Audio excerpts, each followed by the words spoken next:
Good morning. I see a lot of conversation, especially among our younger Indigenous brothers and sisters, talking about healing the family line, talking about healing ancestry, and for good reason. And I think it's something that applies to each and every one of us, to heal our family line. But often when we think of healing, we think about the wounds that are inflicted against us. So we think about our triggers, we think about the areas for which we've been hurt. But the irony is that it's also about the perpetration. It's about healing and stopping the pattern of violence and perpetration that perhaps we have inflicted on another, perhaps that was of someone who inflicted it. Remember, a narcissist or an abuser wouldn't be who they are if they didn't have their own deep wounding. Now, that doesn't mean I don't believe in accountability. And I got into this conversation yesterday with someone, and I've said it before to you in a previous video. And I do think that accountability conversation is coming. And I'll discuss some of those things. But I think right now, I want to continue to remind people that we all have a propensity for desperation and therefore propensity for a violence within us. Now, how we choose to use it for the sake of the societal greater good and social justice, or whether we harm another person, there are multiple directions and multiple layers to the human condition for which we can choose to use that desperation within us. But I don't believe the violence comes from hatred. I think it comes from desperation. Being in a war zone, I was around armies and militias, and they all had one goal in mind. And sometimes they all hurt each other in very similar ways, and they all felt betrayed by the other one.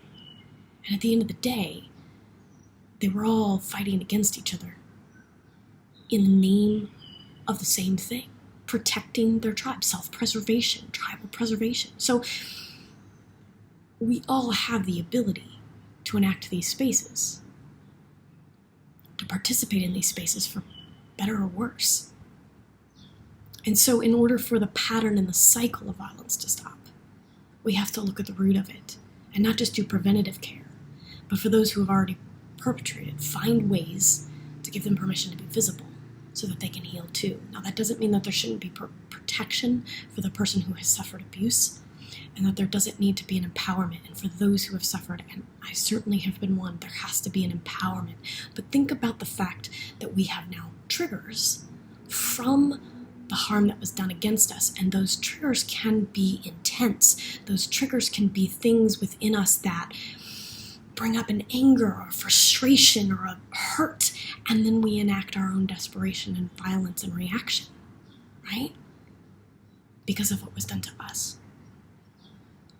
And that's the thing we have to feel, which means then we need to feel through our grief. To me, when I look at a trigger is an unrecognized or perhaps unhealed grief. And in order to move through that grief, we have to recognize what that is. And not just recognize it, but then be willing to shift it, become more safe in our bodies, become more safe in our minds. We have an opportunity right now. Pete Rollins talks about the fact that right now we have a moment, an apocalyptic moment.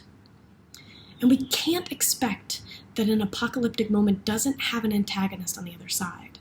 For those who believe that the apocalypse brings forth a new heaven with no antagonist and no conflict on the other side, might be missing the point.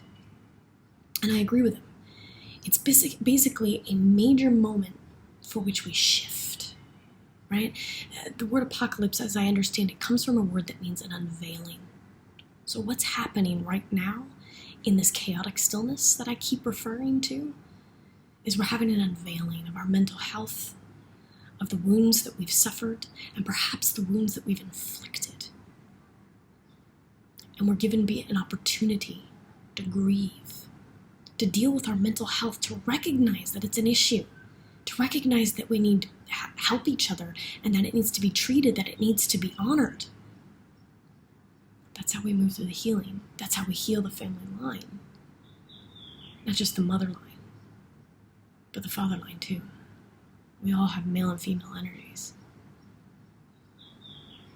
And so there has to be a way to come together in that space. There has to be a way to come back to ourselves, to come back to vulnerability, to come back to graciousness and permission for visibility, so that we can stop the cycle, so that we can change it, so that we can breathe out the dark smoke from our lungs and breathe in the sunlight, the warmth of who we are, of who we really are, of who we can be for the greater of ourselves, the greater good, for the greater of our relationships and our communities. It's just about looking at human condition. Compassion doesn't necessarily mean engagement.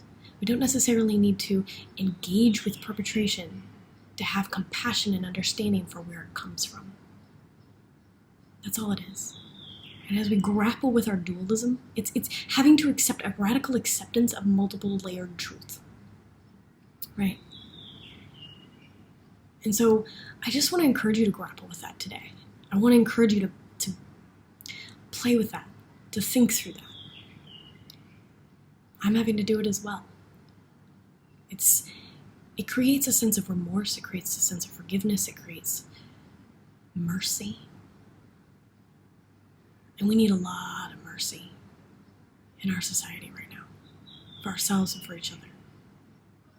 And for those who are harming others, who are taking advantage of this time to create more harm, this is where we need to find ways to come to holding people accountable for their actions. And that's not going to be easy. That's not an easy task.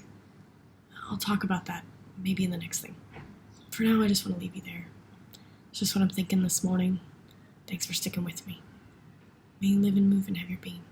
Cheers.